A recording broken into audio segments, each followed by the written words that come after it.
générique romance de Jun Mayuzuki chez les éditions Big Kana. L'histoire se situe à Kunlun, dans un futur où la technologie et la santé ont grandement évolué, sauf que dans cette ville, la technologie n'a pas encore vraiment avancé. On va suivre du coup Reiko et Kudo, deux agents immobiliers qui vont un peu se tourner autour. On sent que les deux sont un peu attirés l'un vers l'autre.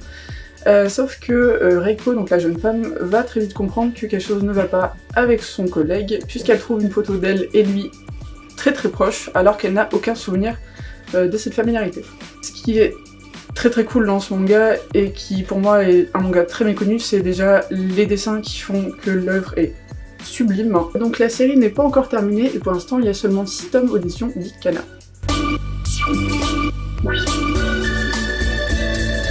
Insomniac de Makoto Ojiro chez les éditions Soleil.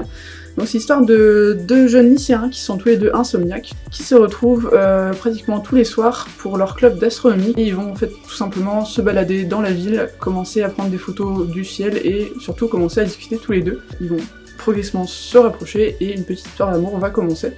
Ils ont rien de très extraordinaire, ils sont pas extrêmement forts au sport, ils ont rien de particulier, et c'est ça qui les rend vraiment attachants et qui fait de cette œuvre quelque chose de très beau.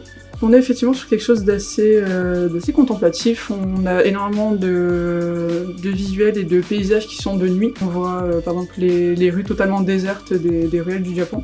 Donc on a ces personnages un petit peu perdus dans ces grandes villes, totalement seuls, et c'est assez apaisant.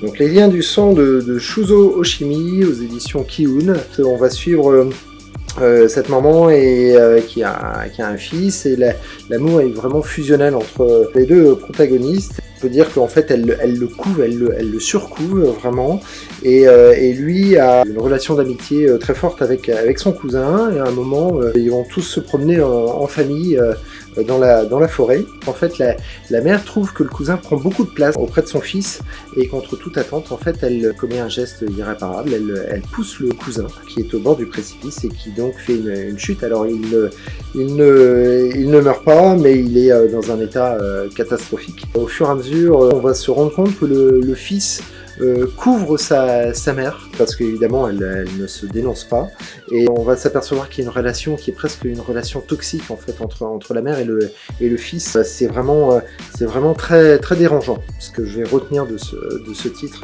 qui est à découvrir, mais alors vraiment pour un public clairement adulte, c'est pas à mettre entre toutes les mains.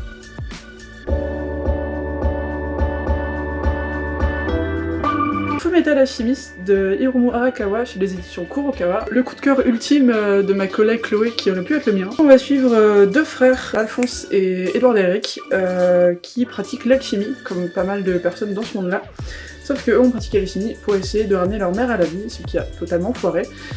Et ils ont perdu donc pour le plus grand son bras et sa jambe, pour le plus petit son corps en entier, et c'est comme ça qu'ils vont tous les deux décider d'aller chercher la pierre philosophale pour essayer de rétablir l'équilibre dans leur corps et dans leur monde. Pour ça évidemment ils vont devoir intégrer l'ordre des alchimistes. En fait on est loin d'un shonen assez classique, donc évidemment il y a du combat, évidemment il y a de l'action, mais il y a également énormément de complots politiques, de complots religieux, il y a pas mal de thématiques qui sont super intéressantes et qu'on voit pas forcément dans des mangas. Évidemment, les personnages sont incroyables, que ce soit autant les personnages féminins que masculins, et on a des personnages féminins très forts.